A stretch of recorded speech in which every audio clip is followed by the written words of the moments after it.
क्वचितच असा प्रसंग येऊ नये. तुळशीबागेत खूप छान मिळतात. हॅलो एव्हरीवन, कसे आहेत सगळे? आय होप छान मस्त मजेत असाल. तर चला आपण आजच्या नवीन व्हिडिओला छान अशी सुरुवात करतोय. तर तुम्हाला कोंबड्याचा आवाज येतच असेल. छान असा कोंबडा आरवतोय आणि सकाळी 10:30 वाजलेत. आता चिवला काही स्कूलला काही पाठवायचं नाही आहे कारण तिला खूप सर्दी झालेली आहे. आणि तुम्हाला मी आता दाखवायला आले की मग आमचं छोटं जे टेरेस गार्डन आहे ना, छोटंसंच आहे. तर त्याला फुलं आलीत आणि मोगऱ्याचं झाड जे मागच्या ब्लॉगमध्ये तुम्हाला दाखवलेलं होतं की त्याला जवळजवळ 3-4 वर्ष झाले फुलंच येत नव्हती. पण अचानक त्याला ॲटोमॅटिकच फुलं यायला लागली. म्हणजे निसर्गाची किमयाच म्हणायचं. त्याला काही दुसरं काही यूज केलेलं नव्हतं. तर आता बरेचशा याच्यामध्ये खत वगैरे टाकायचं आहे. बरेच आता कुंड्या वगैरे आणून ना जे गार्डनिंग आहे त्याला सुरुवात करायची आहे. पण काय थोडासा जरा वेळच मिळत नाही आहे. त्याच्यामुळे जरा हळूहळू मी तुम्हाला आत्ता फुलं दाखवते जे मोगऱ्याला आलेली आहेत. आता हे जे जास्वंदीचं झाड आहे ना ते त्याला छोट्या छोट्या कळ्या आलेल्या आहेत. म्हणजे आता पाऊस पण पडतोय, तुम्हाला माहिती आहे आता अवकाळी पाऊस पडतोय. त्याच्यामुळे आता झाडांना पण नैसर्गिक पाणी मिळते आणि त्याच्यामुळे छान अशा कळ्या आलेल्या आहेत. ऑरेंज कलरचं जास्वंद आहे आणि कोरफड पण आहे ना, ती आता दुसऱ्या याच्यामध्ये लावायची आहे कुंडीमध्ये. आणि हा एक मोगरा आहे, सिंगल मोगरा आहे. तर सिंगल मोगऱ्याला आहे ना त्याला पण छान अशी फुलं फुललेली आहेत. त्याची पण कुंडी आम्हाला चेंज करायची एकदा, आता करूनच टाकणार आहे. आणि हा डबल मोगरा आहे बघा, म्हणजे खूप जुना मोगरा आहे. जसा घर बांधलेलं होतं तेव्हापासूनचा हा मोगरा आहे. आणि हे एका याच्यामध्येच लावलं होता ड्रममध्ये. तर खूप वर्ष झाले, 4-5 वर्ष झाली याला फुलं अजिबात येत नव्हती. तर खूप छान अशी आता फुलं यायला लागली. कारण मला असं वाटतं नैसर्गिक पाणी पडलं ना जे पावसाचं, त्याच्यामुळे हा इफेक्ट झाला असावा. काय नाही स्कूलला नाही जायचं का? आणि काहीही नाही, फक्त 3 वर्ष आहे ना त्याला काहीच, फक्त पाणी होतं, बाकी काही खत वगैरे काही नाही त्या मोगऱ्याच्या झाडाला. आणि इथं बघा फुलं काढली त्याला मस्त अशी जी फुलं काढलीत आणि खूप अशी फुलं आलीत मस्त. आणि खरंच आहे निसर्गाची किमया आहे. आपण गार्डनिंग करतोय आपल्याला माहिती असतं, पण गार्डनिंग करताना पण आपण भरपूर असं काही मटेरियल टाकतो. पण आता ह्या मोगऱ्याच्या झाडाला आम्ही काहीच टाकलेलं नाही आहे, तरीसुद्धा बघा किती छान फुलं आली बघा, मस्त अशी फुलं आली. तर चला याचा आपण गजरा करते चिवसाठी. आता तिला काही स्कूलला नाही जायचं, खूप सर्दी झाली आजचे दिवस, काही तिला पाठवत नाही. आता एक्झाम पण चालू होती फायनलची, त्याच्यामुळे मग आता घरीच आहे आणि पुढचा ब्लॉग तुमच्याशी शेअर करते. आज आहे ना, म्हणजे तुम्हाला तेच सांगायचं होतं, कालच्या शॉर्टमध्ये तुम्ही बघितलंच असेल. म्हणजे मी शॉर्टमध्ये थोडक्यातच सांगितलं होतं की काल काय घडलं होतं ते. तर आज डिटेलमध्ये जरा तुम्हाला सांगते की फक्त काय झालं होतं. जेव्हा आम्ही पुण्यातून येत होतो ना, तेव्हा स्वारगेटचा जो उतार आहे ना, पुलावरचा जो खालचा उतार आहे, तर त्या उतारावरच तिथं आता नेमकी काल पाऊस पण होता, म्हणजे खूप पाऊस झाला भरपूर रविवारी. आणि त्याच उताराच्या तिथे ना हे झालं, म्हणजे ऑइल वगैरे सांडलं होतं. तर ते ऑइल सांडलेलं काही कळलंच नाही आणि नेमकी पाऊस पडला. आणि त्या उताराच्या स्लोपच्या वेळेस गाड्या जरा थोड्या जोरात असतात, तरी तुझे पप्पा जरा हळूच गाडी चालवतात. आणि एवढ्या 13 वर्षात त्यांच्या अनुभवामध्ये, जसे ते 14 वर्षापासून, वयाच्या 14 वर्षापासून गाडी चालवतात, पण कधीच असं काही घडलं नाही.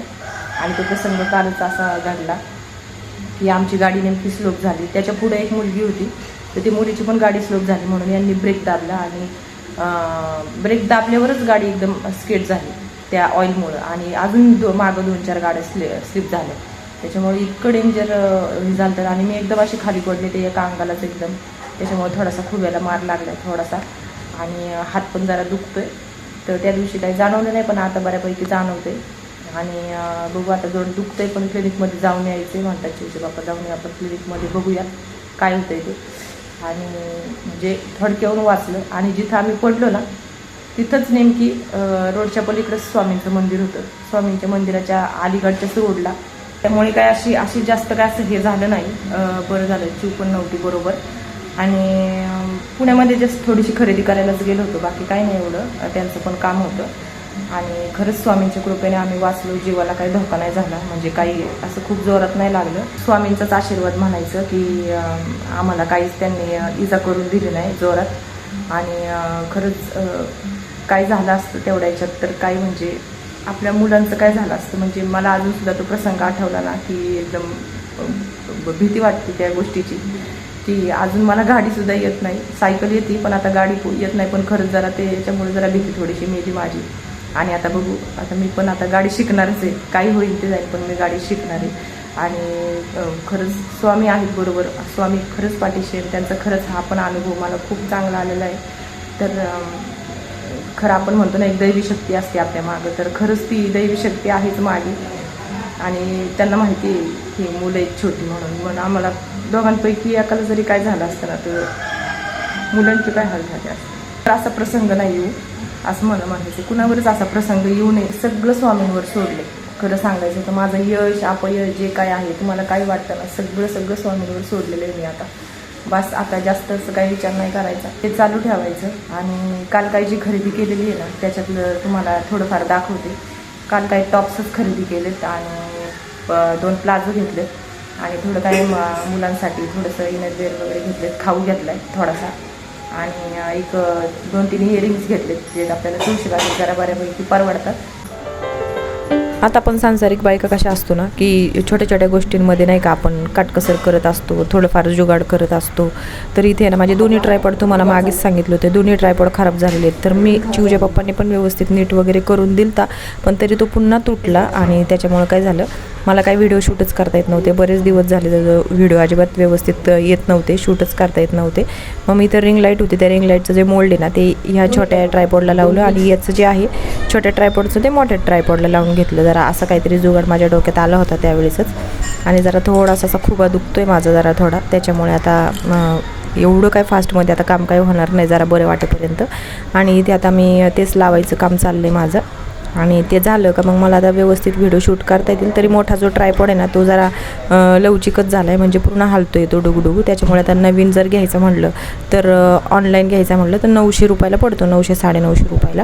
तर बघूयात जरा थोडंफार जरा इकडे तिकडे काहीतरी करून नवीन जो ट्रायपॉड आहे तो मी घेईन पण. आणि तुमचे हे बघा अशा दुसऱ्या ट्रायपॉडचं जे आहे ना मोल्ड, ते असं लावलेलं आहे जेणेकरून व्यवस्थित असा तो मोबाईल बसेल. जे अगोदरचं जे मोबाईल बसवायचं आहे ना, तेच खराब झालं होतं. आणि हे पण जरा थोडंसं लूज आहे, पण तरी आता याच्यामध्ये ॲडजस्ट करावं लागेल. तर माझा हा ट्रायपॉड आहे ना, असा व्यवस्थित असा लावून झालेला आहे, तरी पण थोडासा हलतोच. तर बघूयात आपण.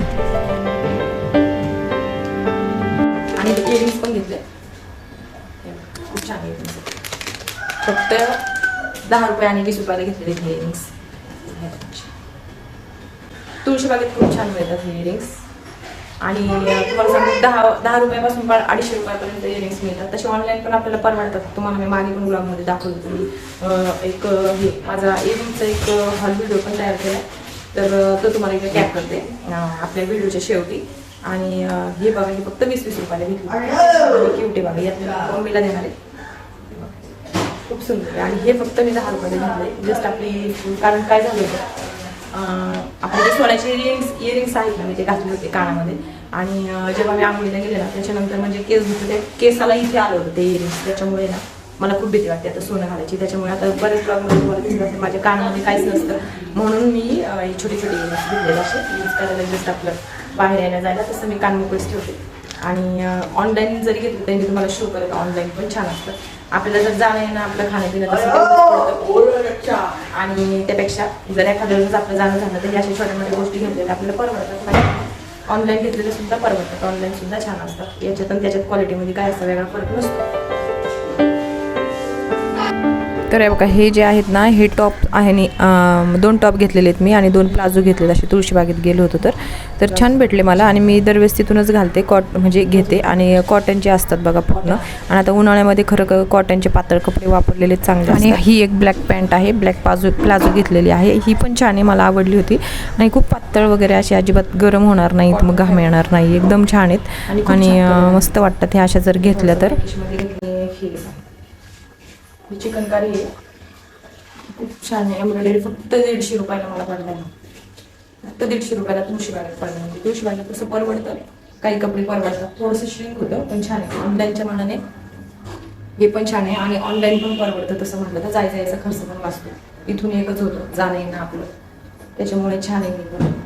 आता हे डेली वेअरला आणि उन्हाळ्यामध्ये चांगलं आहे हे प्लाझो. आणि हे जे टॉप्स आहेत ते तुम्हाला 700 रुपयाला, 300 रुपयाला जोडी पडलेली टॉपची आणि प्लाझोची. तर कशी वाटली मला कमेंट करून सांगा. जीन्स आणि प्लाझो सेट माझा कसा वाटला कमेंट करून सांगा. व्हिडिओ जर थोडा जरी आवडला असेल तर लाईक करा. एक लाईक पण तुम्हाला मला खूप मोटिवेशन देऊन जाईल. नवीन असेल चॅनलला तर सबस्क्राईब नक्की करा. आणि आत्ता व्हिडिओ आपण इथेच थांबवतो. तर भेटूया आपण पुढच्या एका छानशा नवीन ब्लॉगमध्ये. तोपर्यंत स्वतःची काळजी घ्या. सो ड्राईव्ह सेफली आणि केअर सेफली. सो भेटूया आपण नेक्स्ट व्हिडिओमध्ये. तोपर्यंत स्वतःची काळजी घ्या. Bye friends.